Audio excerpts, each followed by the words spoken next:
Now, wait a minute! Who was that? You know you make me wanna shout! Your favorite stars are on Showtime. The Sunday night blockbuster unites Lindsay Krause, Jill Eikenberry, Martha Plimpton, Ali Sheedy, Talia Shire, Helen Slater, and Jo Beth Williams. I didn't expect you to be here. A once-in-a-lifetime ensemble cast portraying the best of friends. It's the premiere of the Showtime original movie Chantilly Lace. Next week's Sunday night blockbuster at 8 p.m. 7 Central on Showtime, where something good is happening this summer. Becky, I have loved you since the 9th grade. Marry me. No. This architect's house is not a home. You still own it? And nobody's living in it? Now, she's got designs on it all her own. What the hell are you doing here? What the hell are you doing here? And together, We're only pretending to be married. I will share my house with her in exchange for which she will argue with me in public and generally make my life look really pitiful. That's marriage. Goldie Hawn, Steve Martin, House Sitter. Premiering Sunday, August 1st at 8 p.m. From the creators of The Firm, Out of Africa, The Hand That Rocks the Cradle, Sex, Lies, and Videotape, and The Accused, comes the new Showtime mystery series, Fallen Angels, featuring some of today's hottest stars: Gabrielle Anwar, Bonnie Bedelia, Gary Busey, Laura Dern, Peter Gallagher, Tom Hanks, Mark Helgenberger, Bruno Kirby, Diane Lane, Joe Montana, Tim Matheson, Gary Oldman, Alan Rickman, Isabella Rossellini, Meg Tilly, Nancy Travis, James Woods. The new mystery series by Academy Award winner Sidney Pollack, Fallen Angels. Premiering August 1st, only on Showtime. Some of you have asked for details about the Montreal International Comedy Festival 93, only on Showtime. This is what we know. John Candy has agreed to host. Hello, John Candy here, inviting all of you up to romantic old Montreal. He'll be joined by George Burns. Hello. Michael Richards. Jeff Altman. Hey, keep it that way. And Louis Anderson. All right, put me in. They're all heading to Montreal for the Montreal International Comedy Festival 93, coming in August, only on Showtime. On certain streets in Southern California, it's not unusual to see a van like this, with people like this working out of it. Electricians wiring, gaffers gaffing, stars going over their lines, or maybe just talking to their agents. David, you know how I feel about you, but I have a life. On this particular set, it's all happening, but with a difference. Here, everyone's putting in their time and overtime for free. We're giving them professional shots for nothing. I think they ought to double my pay, actually. The film is Sexual Healing, an independent production that would otherwise be called low budget. In this case, it's no budget. The movie is being shot as a benefit for AIDS charities and is the brainchild of writer-director Howard Kushner. Whoever we started talking to, whether it was a lab or a caterer or an equipment house or crew and cast as well, we'd say, we're making a short film. And they'd say, oh, big deal, dime a dozen. And then we'd say, it's a benefit for AIDS charities. And they'd say, really? How can we help? Among those who did help is a core of acting talent that one could rightfully call high-priced. Helen Hunt from Mr. Saturday Night and TV's Mad About You. Anthony Edwards from Top Gun and Northern Exposure. And Seinfeld's neurotic sidekick, Jason Alexander. I got a phone call from Howard. Jason, how would you like to do this movie? Small role, no money. And of course, I jumped at it. Those are the conditions I like to work under whenever I possibly can. So. Sexual Healing is the story of David, a romantically frustrated bachelor, and Renee, a woman trapped in a loveless marriage, who attempt to make a connection through the convenient and increasingly popular avenue of phone sex. Right now, I'm lying on my couch and I'm totally naked. I am too. This is a safe thing because it's only on the phone. In fact, there's a scene in the movie where she asks her friend, what exactly is an affair? An affair, my darling, is when a man and a woman get together, at least one of them married, and exchange sexual favors. Right. I'm not having an affair. Through the magic of this phone line, she can she can have an adventure, and then the adventure becomes sexual, and then it becomes loving. That's, I think, the journey that it takes. Already a multi-million-dollar industry in America, phone sex, according to the filmmakers, appeals to our desires for both intimacy and isolation. It also serves as an appropriate backdrop for a film dedicated to combating AIDS. The single most difficult and prevalent aspect of sexuality in the age of AIDS is fear. People have equated fear with sex, sex with death, and something that for a lot of people was fun and interesting and thrilling and all of that became dangerous and dark and, just fraught with all kinds of problems. So phone sex, if nothing else, is the safest sex imaginable. You're beautiful. No, I think you're beautiful. No, you are. No, really, you are. I don't think that phone sex will be the wave of the future for relationships or intimacy with people. I think it happens to be the thing of the late 80s, early 90s of like the pet rock of intimacy. It's a clever trick that someone thought up to play off of everybody's fear in relation to getting to know someone or having a sexual relationship with someone. If the 90s are producing relationships as unnaturally distant as this one, they are also producing some benefits. As horrible as the AIDS epidemic is, it's done a couple of things that in certain people's minds are very positive. It's done wonders for monogamous relationships. It's really made people reassess their sexual values, their sexual mores, their sexual activity. And there's a lot more relationships happening as opposed to couplings. And in a town notorious for its inflated salaries and inflated egos, the crisis has also brought out some very positive impulses. I'm very impressed that this group of people, my face will be out there, so in that sense, professionally, I get that out of it. But these people are donating their time because they feel like it's a good thing to do, and I find that pretty remarkable, Sexual Healing, premiering July 18th exclusively on Showtime. It's man against machine. Technology is no match for seasoning. Only this time, it's an inside job. The only thing that has jurisdiction around. Can four brave men take on the U.S. Army and the Colombia cartel? ISIS pumping some major drugs into the belly of a big bird. Louis Gossett Jr., Aces, Iron Eagle 3. Premiering this month on Showtime. An undercover cop. And a crooked lawyer. Together, they are the best in a dirty business. We partners, man. 50-50, everything down the middle. But just how low can you go before things get too deep?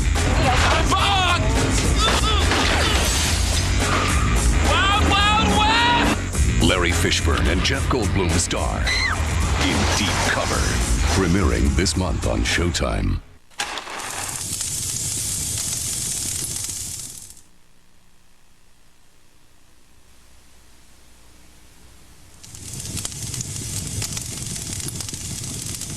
Wise man.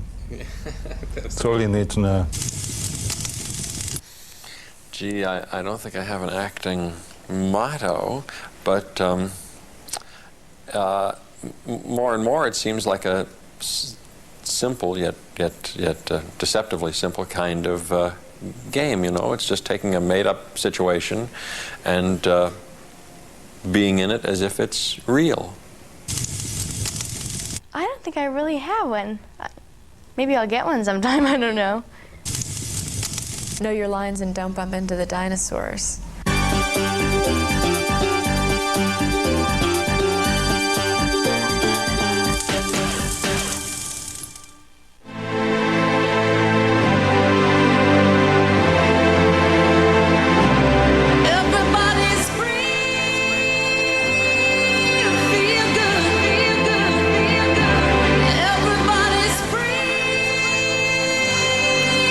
Feel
While the universe may or may not have been created in 6 days, one thing definitely was: a new Showtime original movie. And while on the 7th day, God rested, on their 7th day, they rapped. If it's true that 7 is a lucky number, then the 7 actresses who gathered at Robert Redford's Sundance Institute in Utah were truly blessed. Lindsay Krause, Jill Eikenberry, Martha Plimpton, Ali Sheedy, Talia Shire, Helen Slater, and JoBeth Williams made Chantilly Lace in just 6 days. Writer, producer, director Linda Yellen led the ensemble using a novel collaborative method of guided improvisation, with the actresses working not only without a net, but without a script as well. It's the evolving friendship of 7 women friends over the course of a year in their lives.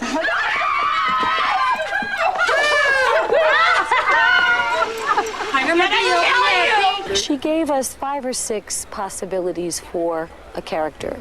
A character who was just fired from a job where a man took over. Another character who could have been divorced and that husband is now married to a character who comes in and the character whose birthday party it is and establishes it, so forth and so on. These characters all came out of our subconscious. They're self-portraits in the way that, you know, if all of us painted an apple, you'd get 7 different apples. Because everybody used sort of storylines for their characters that were close to things that were really going on in their lives. It sounds like it might be mundane, but I promise it is definitely not. I'm sorry you don't marry the ex-husband of your best friend and expect it to work out. We lived and breathed the story. When we broke at the end of the day, we all went into dinner together and discussed where our characters were going. We lived together. One of the things that was so magical about it was that it was a group of women all working together. It was sort of a combination of college dormitory, summer camp, and doing one of the most exciting films that I've ever worked on. 99.9 Fahrenheit degrees. The director threw in a few twists that weren't revealed until they shot the scene. Oh my God! We all had secrets that were secrets from each other, maybe one other person knew or something, and they were revealed at certain points. Nobody ever felt like they knew what was going to happen, really. The biggest bombshell was the major crisis that would change one of the characters' lives forever. But whose? The actresses drew straws to find out, and then immediately shot the scene. We sat around and drew pieces of paper out that had something written on it. We didn't know what. So I think we were all thinking, oh, please don't let it be me. I know I didn't.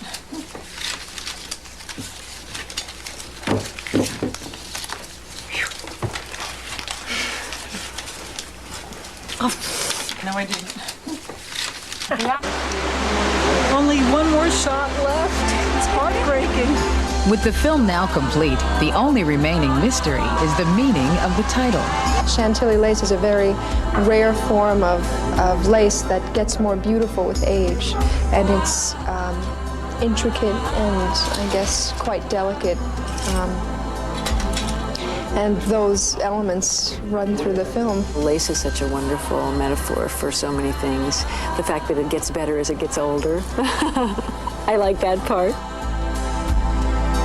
Chantilly Lace, premiering July 18th, a Showtime original movie.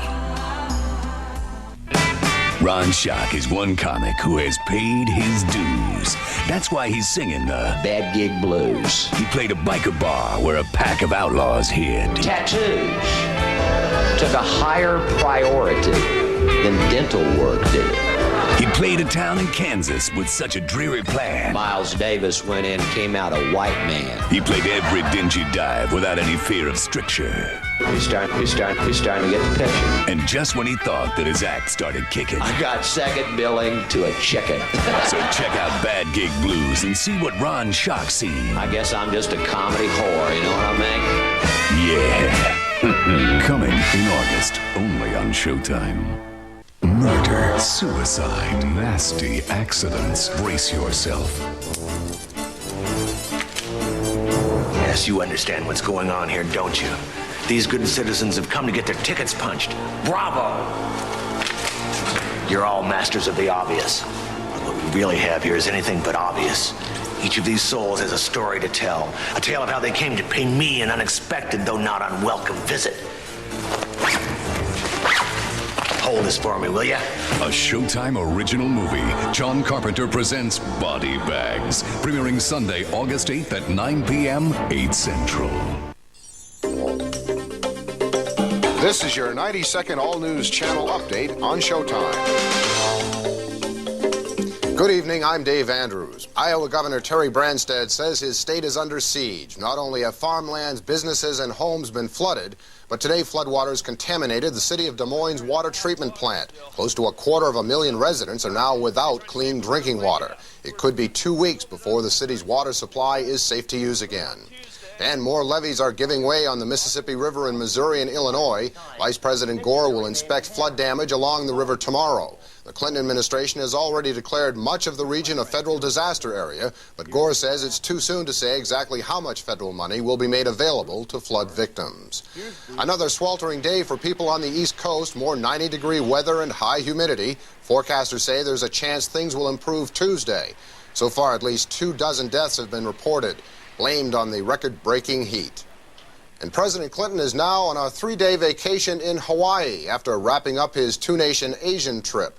Today he met with American troops stationed in South Korea and visited the demilitarized zone that divides the two Koreas. He issued another warning to North Korea against trying to develop nuclear weapons. And that's our report for now. Thanks for joining us. This has been an all-news channel update on Showtime. Yo, Mars Blackman here with my main man, Michael Jordan. Even if I didn't get paid, Money's gotta be the shoe. I still play basketball. Shoes, shoes, shoes. That's how much love I have for the game. You sure it's not the shoes? I'm sure, Mars. Like any business, it's money that makes the sports world go around. There is no equal to Michael Jordan. I bet eat my Wheaties. From the Cincinnati Reds' controversial owner, Marge Schott, Can't we teach them to play and get rid of these players? to the merchandising of the Dallas Cowboys cheerleading squad. We had